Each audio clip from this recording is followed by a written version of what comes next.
What's happening, coaches? Good morning on this. We are getting so close to Christmas time. I think we're like a week and a half away or something. My kids could tell you the countdown. I cannot tell you the countdown. Too much things going on. We are doing the ultimate crossover episode. Well, at least for me in my career. Like, this is it, man. Joe and I had Kenny on the other show a couple times before this podcast existed.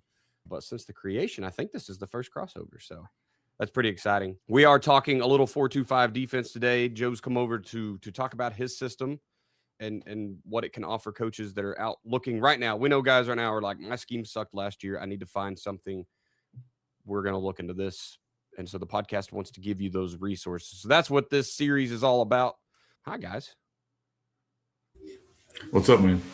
Coach Simpson, I know your son had a pretty good week, got some football honors, and then was up for a good one last night. Yeah, we did our own football banquet. We do that every year with our team and had 6 kids make All-State. He was one of those kids, and so it was good to honor all of them. And then last night, there's a Hootens out here is like the magazine that covers the state. They do a really, really good job. They focus on high school, and he was up for their 4A Defensive Player of the Year. So he was one of the final 3. They do a really, really cool banquet. I think it's, I know a lot of states probably have stuff that is like this, but I think they do a really good job exposing our athletes and covering them. And so it's cool to be a finalist. We ended up we got beat now twice by Elkins. They beat us in the game, and then their player got the player of the year, probably deservingly so. They won the state championship, but really cool deal for Braden to be honored. And then, of course, I'll get to watch him play next year. He'll be playing at Harding University, which this should segue. Watch this segue here, Daniel. Who runs the 4-2-5 defense. That's right. They've recruited him to play the will linebacker. So I may have some questions for Joe about what he needs to be prepared. I heard a whole lot of buzzing out and stuff like that at the table last night because I was sitting with a guy. They won the state championship at Robinson, who also run the 4-2-5 defense. So it'll be interesting to kind of hear Joe talk about it today. I don't have a lot of fancy words. It's okay, though. But I did coach the will linebacker that was the number 2 leading tackler in NJCAA one year. Yeah, Harding's kid that plays will, and I don't know if Braden's going to replace him. You got a red shirt and arm your way, all that stuff. But he's the all-time leading tackler in school history at Harding. So apparently that position, you better be able to make some tackles. Yeah.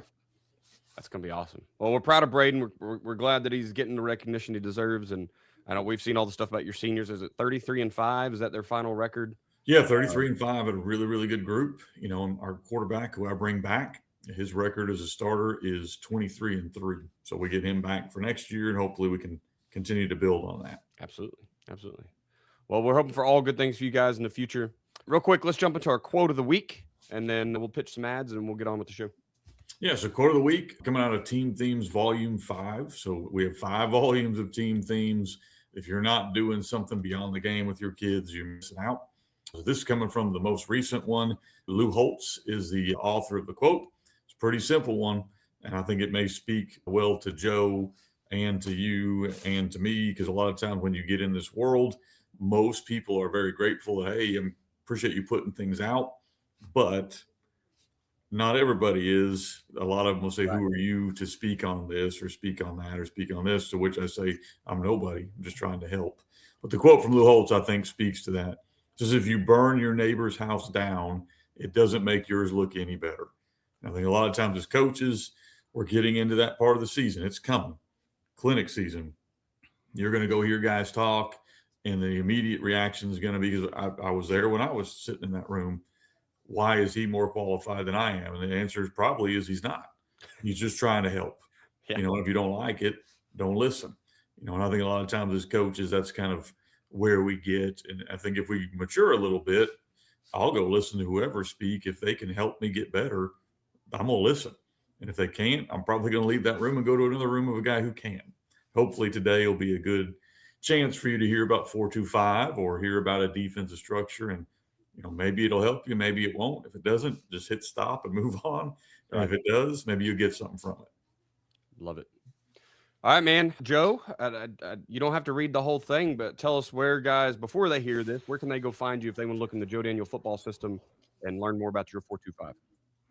Yeah, if you want to learn more about 4-2-5 defense, what we do at JDFB, JoeDanielFootball.com. And we do have a free ebook download that is creating your ultimate defensive system, not specific to 425, but just the components, the things that go into building a defensive system. You can get that free download at footballdefense.com. Actually, I should say that.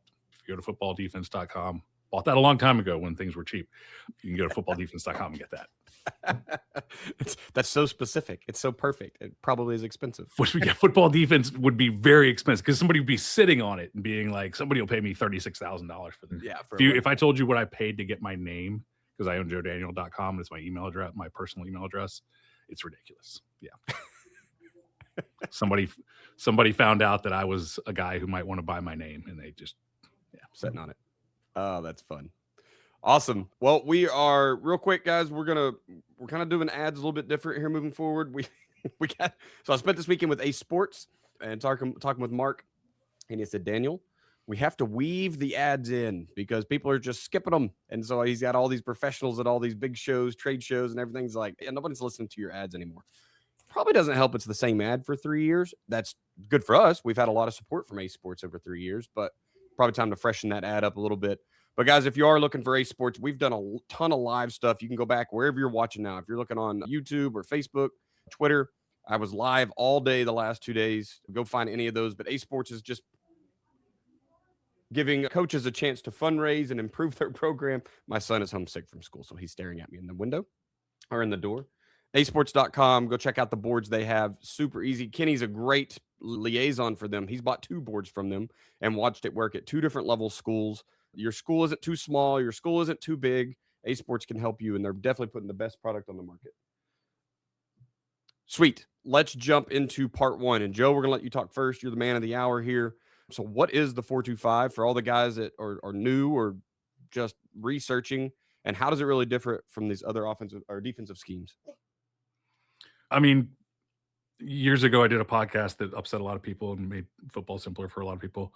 There's basically 4 defenses in football. And so if we want to talk about what a 4-2-5 defense is, it's an even 8-man front. And that's the very simple.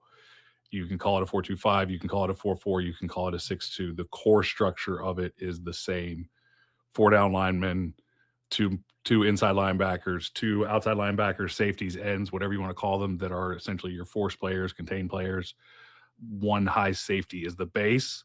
Then obviously we know that you can expand into split field coverage, but that's kind of the starting point, is it? Even 8-man front. And so what that essentially means is 4 down linemen and everybody, 1 guy for each gap, is as opposed to a 7-man front where we have to 2 gap something. So I mean, that's a really basic. I think that the idea of 4-2 is absolutely overblown, and like, oh, it's a spread defense or whatever we get into all that. But like, that's just completely meaningless to me.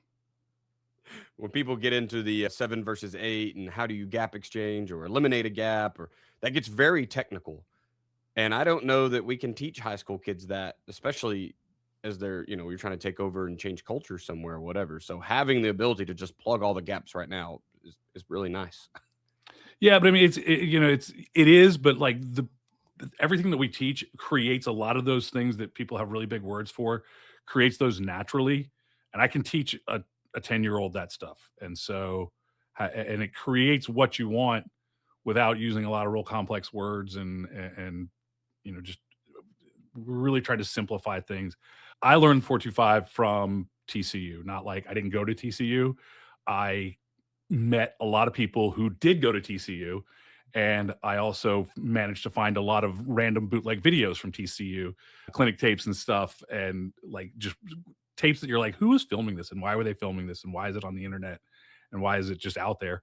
A lot of which has been cleaned up, but some of it's just still available. But I just did a deep dive on it. And so but like, some people have a very clear picture in their mind of what a 4-2-5 defense is. And I started studying from the 1999 TCU playbook.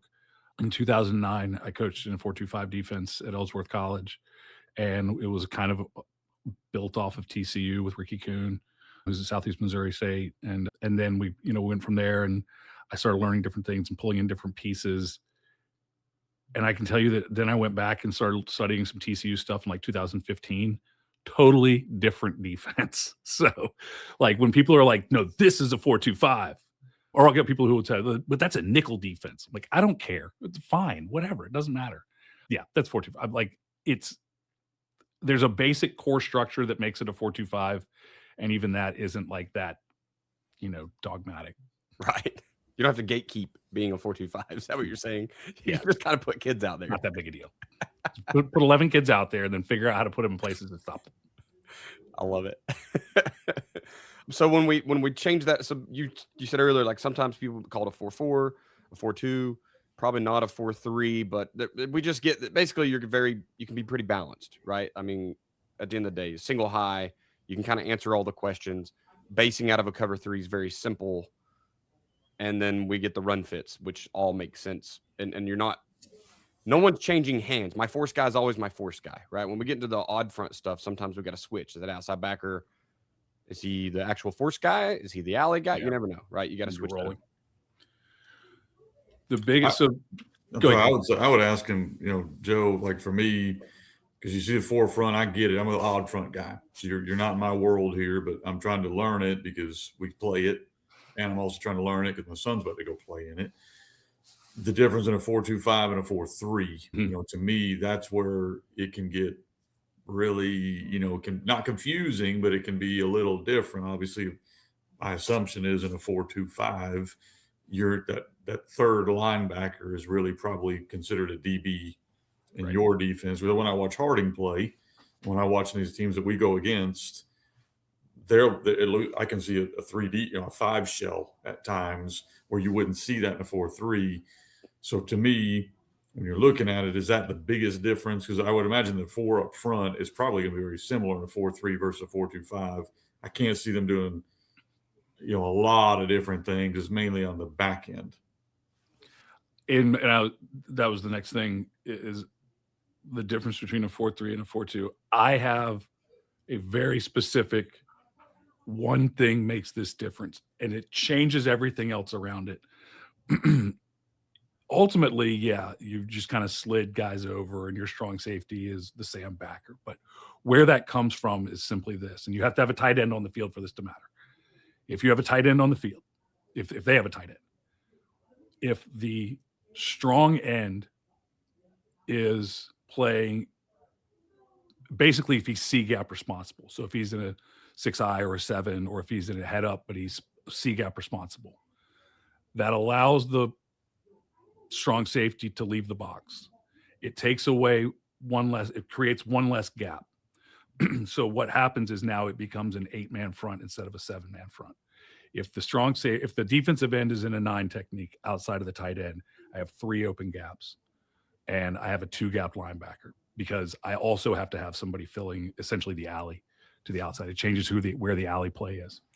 That change, and by the way, this is not universal. I remember I had a guy that I played college football with, and he was at William & Mary at the time. He was on the podcast years ago, Trey Henderson. And he started talking about William & Mary's defense at the time. He started talking about they were a cover 2 and they were a 4-2 or something like that. And I was like, no, he started explaining. And I was like, that's 4-3 to me, but it doesn't matter. Or it might have been vice versa. But that is the single difference, is that if that defensive end is responsible for an interior gap, C gap, then you need to have, you are a 4-2, and you can allow that extra linebacker to leave the box. If you are a 4-3, you are a 2-gap front, the Sam linebacker has to stay in the box with the tight end. Once you take the tight end off the field, there's no difference. Now, because of the fact that your base is with a C-gap defender, all of your umbrella, all of your back end has been adapted to that. And so when the tight end leaves the field, you are left with the remnants of that. So it does look different. But ultimately, that's the difference. And that causes all of the other things that you see related to the 4-3 back end. Okay, I'm gonna go off script a little bit here, Daniel, since I'm not going to answer any questions because I don't have any good answers. I don't run this. I'm gonna help you a little bit here, maybe. So here's my other question: is like in our defense, we run a 3-4. We can have what I call a divorced call. So we can call the front and then call the back. And we have several calls where it's a combined call. in your front and your defense. Can you do that, or is it basically the front will dictate the coverage, or do you have the ability to, I want to call this front, but I want to run our version of roll cover 3, cover 2, cover 1, whatever? Because the 3-4, that's one of the reasons we really enjoy that, is we have the ability to do so. You obviously have one less cover guy. So how do you guys handle that? Is it a one-word call for all of them, or is it kind of a call for the back end, call for the front end? Yeah, no, everything is, we can call the coverage we want separate from the front. The front, and again, we use the umbrella run fit system that I took from TCU. The front 6 are in their world. We can use different strength calls. So the back end can have a separate strength call from the front. And then of course they just have to echo to the line. You have an away. If you do that, you have an away side and a read side linebacker. A lot of teams don't do that, because especially if you're not split field quarters, there's not any value to it if you're base cover 3, cover 1. But if we can definitely divorce the front from the back end, we can make coverage checks. We can make different coverage calls. You just have to echo them to the linebacker. We do the same thing in our 3-4 system. Our 3-4 system is really just a kicked over 4-2 is the way that we look at it. But yeah, we have a lot of flexibility in the coverage. The 4-2-5, not to jump ahead, the 4-2-5 coverage wise, base wise, everything is really simple, really flexible, really versatile. The place that the 4-2-5 doesn't do as well is blitz angles. Everything else, I love it. 3-4, 4-3, 33 have better blitz angles, better blitz patterns. 4-2-5 is a little bit tougher to blitz out of, especially exotic blitzes. And is that because you're just already plugging all the holes, right? So everybody's replacing someone else, and it gets pretty chaotic. If I'm blitzing just a Mike, he's going through his gap, which he was going to play anyway.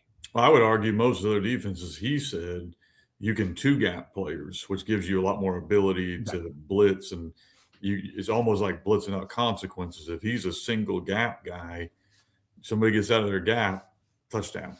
Like that's what I would think. So the biggest challenge is not so much in the interior gaps, but it is the fact that those 6 guys under the umbrella, your spill players under the umbrella, your defensive linemen, your inside linebackers are there. They're under. So it's not a guy like in a 4-3 will linebacker. That guy is standing, outside of a 5 technique defensive end. So he's flexible. He can go to the flat. He could roll back. He could do anything. If I have a B gap will linebacker, he's a B gap will linebacker, right? He's over top of the guard. And the only way to move him out safely with leaving a gap uncovered is to slant my defensive end into the B gap to cover that. And then my will can be flexible. Now, as you get to higher levels, which your son will probably be dealing with it, the way that coaches deal with it is those safeties are a lot more aggressive and can come and you can have a safety come and fit B gap. You can do it that way. So whereas when we're coaching high school kids, especially if we're a base, cover 3 or something like that, I might not want that. What we do is we line up in a 4-3 look or a 3-4 look, and we blitz from that. And it's great because the other team thinks that you're multiple front, and you really just line up in that front to run one blitz. You have no idea how to run a 4-3, but yeah, it's what I started to say was the thing that causes the problem is not just those guys being under there. What ultimately you will see is if you bring one of those overhang safeties, the strong safety, weak safety, we almost never bring the free safety at all. It's not impossible. You can do it, but it's just wonky. It's ugly. It doesn't work really well. If you bring one of those overhang safeties, there's not somebody in a great position to replace him as your force defender. To whereas when I'm in a 4-3 or a 3-4 and I go too high and I bring one of my edge guys, I just roll somebody else over and we have it covered. Yeah, that year I was at Owasso's, the freshman DC there, I tried to play around with sending free safeties, strong safeties, and free safety was fun. Man, it gets there very quick. You're stuck in that 3-over-3 and you're trying to get a kid back there over the top from a weird alignment, and it can get pretty wonky. It's just wonky. Yeah. I mean, you can, like, guys will say, well, we do it. And I'm like, yeah, I get that. Like, people also run, 3 under 2 deep blitzes. And it's like, does it work? Sometimes, sure. Is it like sound? Not exactly. Like, it's kind of like when you play on I work with a lot of 8-man, 9-man schools. I don't know how much you work with 8 and 9 man schools, but like most of them play on 100-yard fields, and it's like, I can't cover all that. We don't have enough guys. Right. I'm gonna mix up the order here just a little bit, and so we can stay in the scheme world. People are seeing a lot more heavy offenses right now because of people like Kenny, people like you, Joe, that are 12 personnel type guys. This season, and maybe last year, but this season definitely NFL even's getting back in the phone booth. Right, we're watching that. I think it trickled up. I think high school offenses were like, hey, come stop us. We're in 13, right? What are you going to do? And now NFL's like, okay, maybe we got to get back because defenses got skinnier and faster, and we're going to put them back in the phone booth. So we're seeing a lot of that now. So how does your 4-2-5 adjust to play those heavier offenses, whether it's too tight or tight end wing, all of those crazy things people are throwing out right now? Tight end wing is an interesting one. So that's what we get a lot of. There's some guy out there telling people to run a tight end wing on one side and twins on the other side. And so we keep seeing all that crap, and guys panic with it. And I'm like, just put, and I know we can sit here and you probably destroyed teams that did this, but I've also done it against teams that aren't coached by you. And, and we are fine in our base because we have that guy in the 6 technique over top of the tight end, and we're able to handle that. And what happens is people go, well, we've got to handle that gap between the tight end and the wing, and they take the strong safety and they stick him down in that gap, and then you jet by him or whatever, and you have no force defender. Then you go, okay, well, I'm going to leave him out there and have the corner fit that. It's like, fine, now you have nobody deep. So we have to be able to play it and understand that that's the alley of the defense. And only if we have a team that just can't throw the ball, then we can take the free safety off and just go ahead and stick a guy in the alley there and go with a heavy look and basically play a 2 deep. One of the things is, and if JDFB coaches in the chalkboard, I mentioned this, I talked about this. This is going to be my off-season project. Is we are seeing so much more of this. We are seeing so much more dead T, straight T, whatever you want to call it, than we ever saw in the past. Outside of Michigan, like that thing didn't get run anywhere. Michigan and Minnesota, and I think Ricori up in Minnesota. Somebody ran up there that had a lot of success. Of course, the funny thing is the teams that ran it had tons of success, but if you try to install it in the middle of Virginia 5 years ago, everybody, all the kids are going to leave. So that's one of the big focuses is how we're going to handle those in the off season is looking into how we're going to handle that. We have solved as much as can be solved the double wing problem. So when you talk about double wing, tight end wing to both sides, one back, motion, superpower, all that sort of stuff, double wings, because sometimes it's not flex bone. It's not the same thing. It's tight end wing on both sides. It creates 10 gaps, which is what makes it different than everything else. When you have 10 gaps to defend, you have to be 2. There's no option, because if you fill 10 gaps, one guy can't cover both halves of the field. So we got that from Rick Stewart, who sold out Tim Murphy on a webinar that we did years ago and told us what Tim Murphy said would stop it. I installed it. We happened to have a really good double wing team that year. We shut them down. It was great. The athletic director yelled at me in the handshake line. It was awesome. We beat them. They scored 80 points the next 2 weeks because they were so mad. It works fantastic. We've used it week in. Every double wing team, we've used it for years now. We got a solution for that one. And that does work to an extent for some of the other heavy fronts. Like if you get a 33, is it 30, 23, 32 personnel. There we go. I got there eventually. 32 personnel, 2 tights with the dead T or with the wishbone. It does work, but I think we're looking for some more answers on that and just different things that we can do, different looks that we can show, besides just saying get into a goal line 6-2. Because when you do that, which is the solution that a lot of coaches come up with, when you get into a goal line 6-2, you don't have good force. Fine on the goal line, not good in the middle of the field. For sure. We end up in a 5-man front. Just that's the story. Yeah. So 5-man front ends up called an over and under, whatever version you're sliding to, kind of becomes your answer for the heavier stuff. Yeah, it ends up with the double wing. It ends up being a balanced 5-man because they can go both ways. You can't shade one way or the other. If you get into like single wing, we just slide everybody over a guy. If it's unbalanced, single wing, that kind of stuff. Basic the key thing is double wing's the only one that we have like a double wing defense for. Everything else right now, it's all built in. Two tights, it's all just built into the system. And my question wouldn't be so much scheme. Like I get you're going to move them around, and that's the flexibility. It makes sense. My question would be more of how you choose personnel. If you know on the schedule, we're going to have 5 10 personnel teams and 2 20 personnel teams, but then the teams we got to beat. Now I'm getting into 12 and 21. Do you personnel that game, or how do you choose your personnel? Because my concern with running it, if I was going to run the 4-2-5, the same thing with the 3-4. We all have concerns. I'm not putting more on one than the other. My concern would be trying to find, like I was lucky I had my kid, Braden, he was a player of the year. He could be that. Roll down and play 9, roll back and play deep high safety. But there aren't a lot of kids that walk around that can do that. So how do you handle week to week? I need you to be back here playing quarters or whatever, and then also roll into the box and be a force player. What are you doing in that world? I think one of the most important things that we've done is built everything around. I talk a lot about non-negotiables. This is every position, but I talk a lot about non-negotiables. There's one thing at every position that in order to play that position, you must be able to do this skill. And one of the things that I really worked at with that, because we work with a lot of teams that don't have a lot of players, don't have a lot of talent, they just they put their best 11 on the field, whether it's youth, whether it's middle school, whether it's high school, varsity. We put the best 11 on the field. If we got 25 guys, we're going to find the best 11 and they're going to be out there.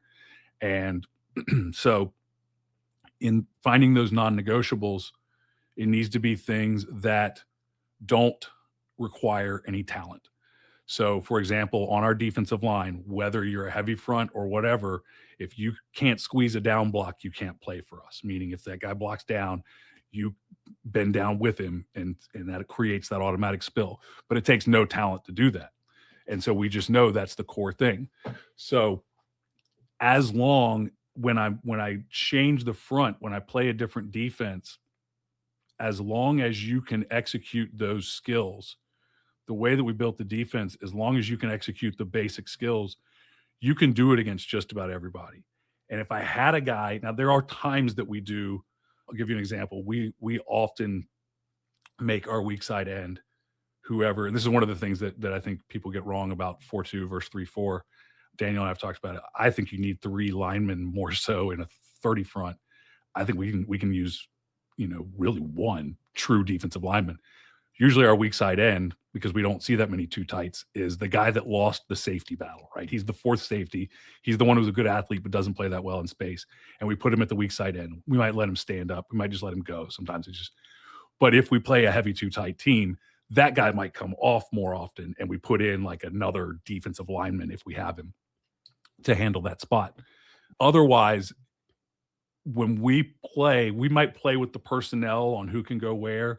And every defense needs that Swiss Army guy, the guy who can jump from safety to linebacker to defensive end and survive. But we might personnel. I mean, we certainly will personnel some.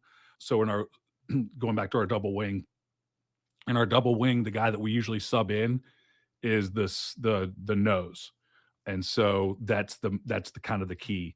And everybody else, the tackles just slide out. They actually play in 4 eyes, but double wing is foot to foot splits. So it's like you'd need a magnifying glass to tell the difference.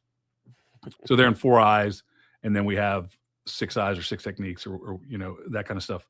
We'll personnel who that 5th lineman that comes in is. But everybody else is probably just our guys that know how to play defensive line. They know how to squeeze a down block. They know pass rush lanes, depending on what you're seeing. That's awesome. Yeah, go ahead, Kenny. Yeah, sorry, one more thing on that. So when you're picking personnel, I'm not going to make you go through every position. Yeah. Guys can go by your system if they want all that detail. But I do want to ask this one. So do you start back end first or front end back? Like, you're an average coach. You got an average team. You don't have studs, but you do have a few. And you're plugging them into this spot or this spot and kind of filling the rest with what you got. How do you kind of do that? Yeah, it's definitely starts with one player. And it's because of our run fit system and the way that everything works. who's the best football player, he plays free safety. Especially if you're split field quarters, you got to find two, because that weak safety, as Daniel found out, that weak safety has got to be able to come down and force from a distance, and that's important. If you're cover 3, cover 1 as your base, which most of our teams, until you get to a certain level, if you're 1 and 9, you need to find the teams you can beat in a cover 3 first, and then you can worry about the ones you need to pattern match. So we will start out with best guy free safety. If you have average spill defenders under the umbrella, your defensive linemen, your linebackers, average force defenders on the edges, they're going to create an alley that is, let's say on average 3 yards wide. I have my best player coming down. He's now doing an open field tackle drill in a 3-yard box. He wins that.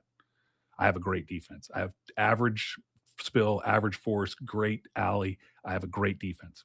If I have great spill, great force, and they create an alley that is 3 inches wide, but there's daylight, and the free safety is standing back at 8 yards, you just gave up 8 yards.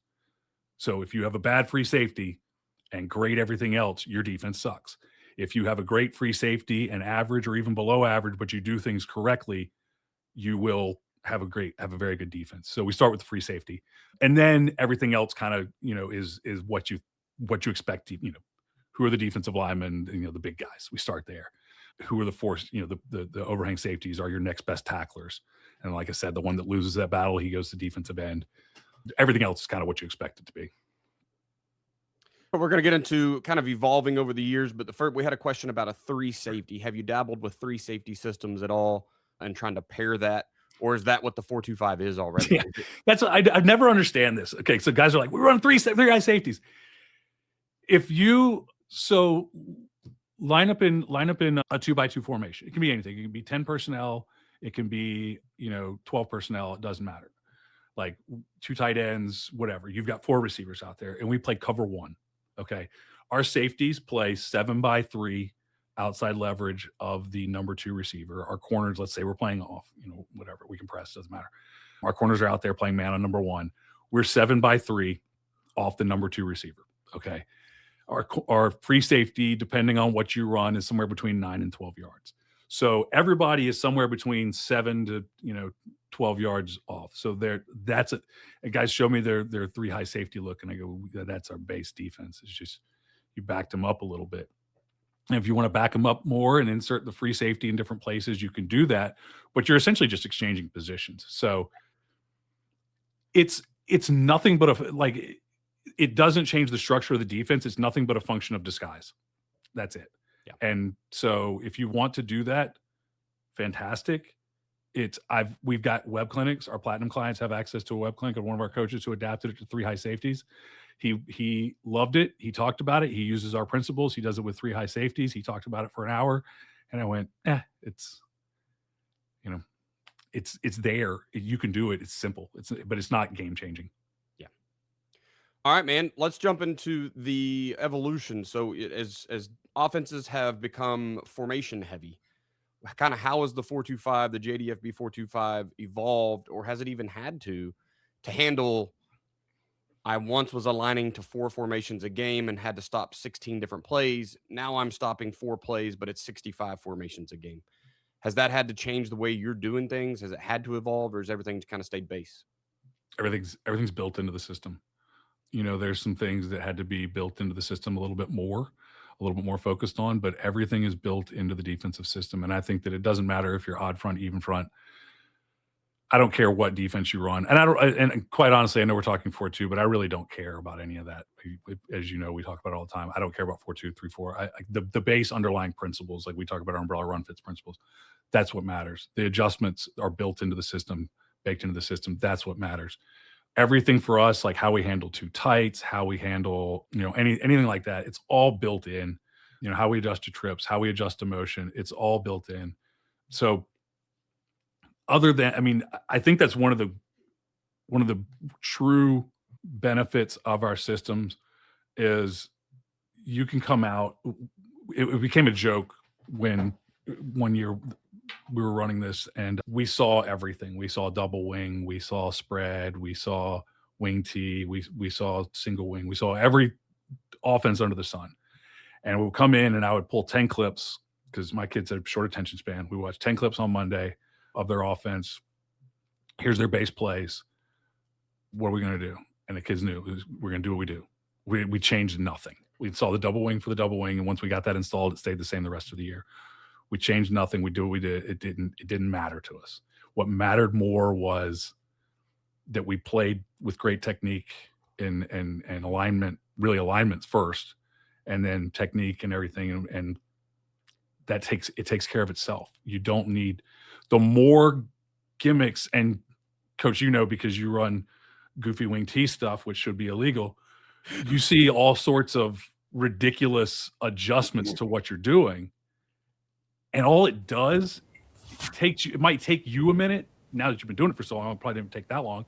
Might take you a minute to adjust to it, but it's all built in how you adjust to it and what you do with it, but it just makes them worse. So if you have a bunch of that's coaching 101. I mean, that's what the podcast is here. If you're putting in a defense of the week or an offense of the week or whatever of the week, I mean, the odds of that being successful are not high unless you just have dominant athletes, and then you can probably do whatever you want anyway. And that's why to us, you're going to run a 4-2-5. You probably have built-in adjustments.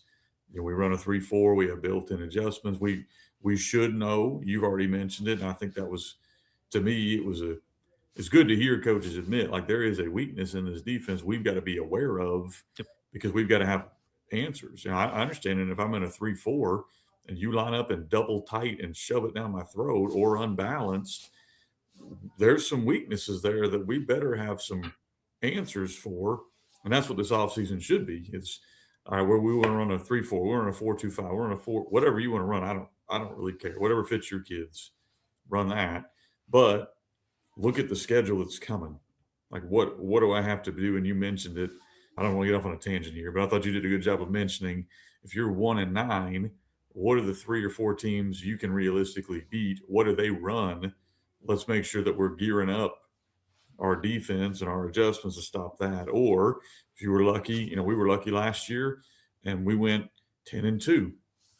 Well, the team that beat me just won a state championship. Well, if I want to get back to that level, what did they do that presented issues for me? In Arkansas, most elite teams are still running 20 personnel and 10 personnel. Like that's why we kind of live with what we live with, defensively. If the gun T was taking over Arkansas, like I seem to think it's taken over Virginia, Carolina, I just know that because a lot of guys talk to me from there, then I may have to look at a 4-2-5 or a 4-3 or something a little heavier because I've got to be ready to beat those teams. So that's kind of where I would go. I thought you did a good job kind of mentioning that, Coach. We got one more fan question here, and then we'll get into our last one. I know we're kind of pushing it on time. What do you think of building a defense with a modular structure, Mike McDonald structure with just universal run fits? I mean, that's kind of what I need an interpreter. Yeah, I think, basically the module, and so let's just get to this next question because you're going to answer it right here. Why the Joe Daniel system versus any other football system on the market right now? If you want a defense, why do they come to you? Why JoeDanielFootball.com? It's simple. It's like the number one reason is that I don't care about the 4-2, and I don't care about the 3-4, and I don't care about the 3-3, and I don't care about the 4-3, though I will tell you that 95% of coaches and 0% of youth coaches should be running a 4-3. You need to be able to, you either need to be at a big school with a lot of good coaches, or you need to be recruiting your kids, college. But I love it. I think it's the best one, but you got to have all the pieces because the complexity goes way, way up. The 4-2-5 that we teach, and we do the same thing with the 3-4, and we do the same thing with the 3-3. The only difference is how much control you want to have and how comfortable you are with being simple. So what matters is we teach a universal system. You're going to call it, we teach a run fit system called the umbrella run fit system. That is the core principle of everything. It is simple. You can teach it in 10 minutes. All of your coaches, all of your players will understand how their position fits into the defense. They all have an understanding of what's going on. Then we use the ASCA leverage principle. We use ASCA, which is the alignment stance key read assignment. Took it from TCU. I'm sure they took it from somewhere else. I know I had heard of it before I heard of it from TCU, but it's one of those stupid things where I got it from TCU and then I started talking about it a lot. And now when I try to Google it, find out where it came from, I'm the one that comes up. I didn't come up with it for sure. So ASCA alignment stance key read assignment. You lay that out. We lay that out very simply. These are the things that matter. This is where you align. We've worked with 10,000 different football programs, so I can tell you that we've got a pretty good idea of the alignments that work. Stance, we've done the same thing. Tons and tons of football coaches, tons and tons of defenses. This is the stance that works. We get the stance and the alignment right. This is the key reads that create the best results. We've broken everything down to like the 80-20 principle of like, look, we cut out all of the stuff, all the drills that are on YouTube, all the drills that are on all the dumb, awful things that are on Twitter. And we said, look, here's 2, 3, 4 drills, depending on position, that you need to run to get the 90% level for your players. And guys go, well, I need the other 10%. Most of your players right now are operating at about 40%, right? You need to get them to doing the 90% of the time, doing exactly what they need to do. And then you can worry about the rest of it. So we just focus on that simple approach. Everything's built in, everything's easy to teach, everything's easy to understand, and it is a system. A system of these are the drills that you run, why you run the drills, how you teach your players to understand these drills so that they know that practice is productive and important. Here's the practice plan. Here's how to organize your drills. Here's how to progress from one-on-one game to group to team. Here's how to put it all together. Here's how to put together a script. Here's how to teach it. Here's the reasons behind it. Everything. You can go super deep on it, but it's all a system. That's one thing that I've heard more and more from coaches, especially recently, that they really appreciate about what we do is it is truly a system. And it's not, I think the other thing is, Coach, you remember when Tony Franklin came in and a lot of guys were like, that was the first system, and guys were like, is that even coaching if you're just getting handed a system? And then you find out Tony Franklin has 10,000 plays and you get to run like 5 of them. Like this is not a handcuff. This is not like somebody's handing it. If you start out in our system in the very base, 4-2-5, cover 3, super simple. And you take your team and you stop the bleeding, you stop the 0-10, and you get to 3-7, you get to 4-6, you get to 5-5. Well, then there's a whole universe of things that you can expand to and you can do and you can add, and it will become your own and it will evolve. And then you can go sell it to other people in 5 years. Like, knock yourself out. Plenty of people have tried. So, but I guess that's the thing is like, why is it there? It's super simple to get started. You'll get in, you will stop the bleeding, you will get things going in the right direction, and then it can evolve. It's going to evolve. Well, most coaches, I don't know about you, Joe, but most coaches that come and they want to learn my offense, they want to learn R3-4, they want to learn whatever. It's not that you couldn't find all that stuff. I mean, you hit the nail on the head. Guys have run 4-2-5 for years, but if I can go one stop and save myself hours and hours of time, I can at least go from there. And we encourage guys that run the gun T or they run R3-4, or I'm sure you do with your 4-2-5. Look, if you want to name it something different with a terminology you're already comfortable with, if that's easier for you, do that, and the same thing with, I'm sure your system is, if you're transitioning from this to this and your kids already know, well, it's easier to teach yourself something new than to teach every kid something new. So, I don't care what you call it, but the value, I think, coming to a guy like you or coming to a guy like me or coming to whoever, Tony Franklin back in the day, was not that it's not a dummy proof system. Like, you can't just get this and wake up and Monday roll it out there and you're going to be good. It's that we're going to give you enough resources. And I know you do too, where you can tweak it and adjust it and know it's so in depth that now you can build off a solid foundation, a solid foundation, and then go where you want to go. And I think that's the value of looking over your system and your stuff. I know I've come on and done some things with you, and I've looked at your stuff, and I mean, you may get, hey, well, this is very base. Well, that's what you need. You need to be really good at base and then kind of go from there. I do want to kind of talk, Daniel, I don't know if you have this in the questions or not, but apparently we're going to be in Boston at the same time. We're running separate clinics. So if you're an offensive guy, want to hear the gun T, you can come over and hear me. But Daniel said y'all are going to try your first in-person clinic. So I'm kind of curious to hear about that. We are. I want to mention one thing. If you search every once in a while, I don't know if you do this. Every once in a while, I Google my name. I search Joe Daniel football just to see what comes up. And there's a Reddit post. Hold on. I'm nervous to do that about my name for what I do. I don't do it as much as I used to because I don't care anymore. But there's a Reddit post that comes up, and there's a guy somebody asked like about the different systems, Google Laser Drive and Joe Daniel football and stuff.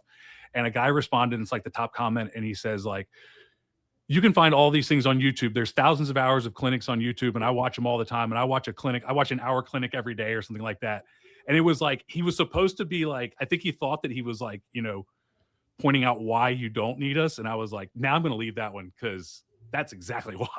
Because there were like, there's replies that people are like, I don't have 1,000 hours to watch clinics. That's it. Amen. So yeah, we're going to be doing an in-person clinic. I think it's the first time we've talked about it publicly. So we're going to be doing our first in-person clinic coming up here in the spring. And I think summer. Spring. It is spring. I'll show up. Yeah, we're doing March 13th and 14th, I believe, is the dates. We're squaring those away, make sure the school can, but it'll be right there the same as Kenny. So it'll be that Friday evening, Saturday, all day Saturday. And then like I'm not flying out till Sunday. So if somebody wants to have breakfast and continue talking, we can absolutely do that. Joe will kind of see what your schedule looks like at that same time. We intended to do it a week later, but the military said I have to go away. So we're gonna slide it back. So we'll be in South Boston. Con Chase is working with a school up there now. So Con will be there. So if you guys are a fan of his and all the success he's had, he'll be at the clinic and BSing with us too. So we had a great time. 425 base this first year as we get Joe and I used to. Kenny's in now. What you got 9 this year, right? 9 good. Yeah, I got 9. I'm actually, first we had to move our Boston one from April to March. So I'm kind of disappointed in that part because I'll be cold. But I am excited to get back to Boston. And Joe, if you've never been, I don't know if you've been to Boston or not. It's one of my favorite cities. So you're gonna have a good time. And I'm sure if you're a guy listening to the podcast and it may be a time we can figure out some kind of social event. Daniel can be the social coordinator there and maybe figure something out for us. Gotcha. Daniel's in charge of ours because I don't coordinate. Logistics is like one of my expertises apparently. But yeah, so 13th and 14th will be the dates on ours. And then, I'm sure we're going to try to catch a Bruins game. I'm bringing the family. So, you guys that want to come up and just hang out and a little bit of socialization there, it should be a really fun time. Much like, can we just be honest here? I copy pasted Coach Kenny Simpson's clinic, his exact format because it worked so well and it was in and out. I've done in-person clinics and I've done like in-person installs and it's literally just a copy of what Kenny did. I'm like, here. Well, that's it. It works. We just kind of gave the credit. I looked at Tony Franklin. That's where I got it from. Right. Everybody gets it from somebody. But I do think hopefully y'all are going to do the in-person demo, player demo or some kind of demo. I think that's been the best part of our clinic. And hopefully Daniel can set that up for you guys too. I think that's what makes my clinics, hopefully your clinic's different than other people is you can go to your website and look up all the stuff online. That's right. But in person, watching you work with actual players lets somebody know, oh, okay, this is not just theory. It can be done, Yeah. We did get some anti-confusion here from Coach. It was asking about the Mike McDonald stuff. I didn't know who he was, Joe. I assume you didn't either. Oh, I know he is. He just teaches it fronts, then pressure pass, then coverages. I think the Joe system, and I'll just speak here because I've been a guy that's been digging through it for 6 years now. You can teach it in whatever format you want. We have the base, like Joe said. If you go to his website, you're going to see the 3-4, the 4-2-5, the 4-4, the 3-3 stack. So you can even be multi-front, and it's all stays in the same verbiage. It starts with the run fits up front. Run whatever coverage you kids can handle. If you want to go split field, go split field. If you need to stay base cover 3 to win your games this year, do that. So you can kind of install them. The blitzes, I 100% think the blitzes are like they're almost optional. Like the base coverage so many things. You get into 3-3 world, I'm sure that I'm not a comfortable 3-3 guy. So, if you get into the 3-3 world, I'm sure you have to blitz every time from somewhere. And then, Kenny, you have a little fan mail here from the same coach. So, nice. Well, it looks like you got to read that one to me, Dan. It was my eyes. Yeah. He said, a longtime fan get asked because you've had some experience with the conceptual teaching of basketball. Have you delved into constraints-led approach to coaching in football? And if I can interpret all that, because you sound smart. I get all the dumb coaches. Yeah, apparently I got guys in here that are way smarter than me. Now, I'm assuming you're talking about teaching in concepts and all that. Yes. Defensively, we do try to, and this is where we're different. I know we're talking about Joe, so I don't want to get off topic here, but we don't even really talk about force. Like, I don't know if our kids know what force means. We talk about leverage. Like it's the same thing. We all use the different words to get to the same thing. What can a 16-year-old with an IEP this long understand? That's what we're trying to kind of work with. And so we use words like leverage. So that allows our kid to know I have the deepest hip. So which should cover the following. I have the pitch on option. I have outside blitz on rollout. I have back out if he leaks out. So we're trying to, what can I teach? One word that teaches a 16-year-old and covers my bases on those three things. I would have quarterback on zone read because now I have the deepest hip in the backfield. So again, it shrinks. Instead of me teaching them 4 situations like Joe probably does, it's one thing. And now that should overlap. Or we teach a safety. We're going to be an inside fitter unless we're blitzing the linebacker, and then we become an outside fitter. All we're doing is just changing the one-word concepts, which allows you to become multiple when you overlay them. Same thing as basketball, because football's fluid, especially on defense. It's very fluid. Right. If you don't teach it that way, you start getting guys going, well, I thought I had X or Y or Z, and they run something you haven't practiced, and they don't know the answers to it. I think you have to teach defense conceptually, where I have a rule, and this rule ought to cover all these things, and I don't like the word except. So let's try to make it a real simple rule. Love it. We talk about if thens, and if you have more than one if then in a play call, you're in trouble. There's always one if then, because it's if it's a run, if it's a pass. But after that, it better be clearly defined from there. Correct. 100%. Awesome, guys. One last time, Joe, pitch where your stuff is at. Where can people go to get into the Joe Daniel football family? Yeah, you can go to joedanielfootball.com. If you're interested in what we do have some articles. I have been doing some writing recently, so we've got articles in cover 1, cover 3, strength and weaknesses of the 4-2-5 defense. Just go over to joedanielfootball.com, and there should be a link at the top that's either blogs or articles. We just had a meeting today about changing the word, so it depends on when it gets changed. It might say articles, might say blogs. So there, you can take a look at that, and then also if you want to get the guide to building your ultimate defensive system, download that at footballdefense.com. Love it. I want to say, Daniel, I got Joe on here, guys. And if you get both our emails, you need to get Joe's emails for sure, because he is such a more talented email writer than I've been around. I'll go click on yours and read them through, and I'm like, I'm jealous. We just got through the ghost of Christmas past of football, so that was. I know there's some crazy stuff. He'll put the ghost of Quickmas future is coming in about an hour here. So there was a couple of 12-ounce cans. Yeah, even if you don't want to buy anything, it's worth being on his email list just to kind of read. And I'll just read them and go, my goodness, pretty good. Yeah, they tie ball into all the things. The Darth Vader one is the one that got me hooked. I was like, all right, we can talk about it. You can, let's see, social media. Joe, where are you at on social media, sir? Football info on X, and then at Joe Daniel Football on Instagram, Facebook, Joe Daniel Football on YouTube channel if you want to watch our podcasts. And then, of course, if you like podcasts, I have one. It's called the Football Coaching Podcast, and you can get that as well at joedanielfootball.com. And Kenny, where are you at, sir? Yeah, all things FB Coach Simpson. So at FB Coach Simpson on Twitter, FB Coach Simpson at gmail.com for email, fbcoachsimpson.com. So if you have not already signed up, a couple of my clinics are starting to fill up. They're all going to be over there at fbcoachsimpson.com. Perfect. I am at Coach Chabo OK on Twitter /X. You can email me at chamberlainfootballconsulting@gmail.com. The Patreon is back online. The season was over for everyone else, and I got bored of not talking with coaches. The Patreon is back. If you want to go over there and sign up, I have tiers from $5 a month to, I don't know, $250 a month or something. Come sign up for something. Let's talk some ball. Lots of different options there. Read the tiers, figure out what version you need. And then, of course, we all have YouTubes. We all have all the things. Go check them out. The podcast is at the Coaching 101 Pod on Twitter /X. I want to thank you for being a listener of the Coaching 101 podcast. We'll hope you join us next week as we continue to make the complex more simple. Please consider subscribing to the show so you'll always know when the new episodes are out. We'll leave you with this. It's hard to beat someone who never gives up. No matter the situation, find a way.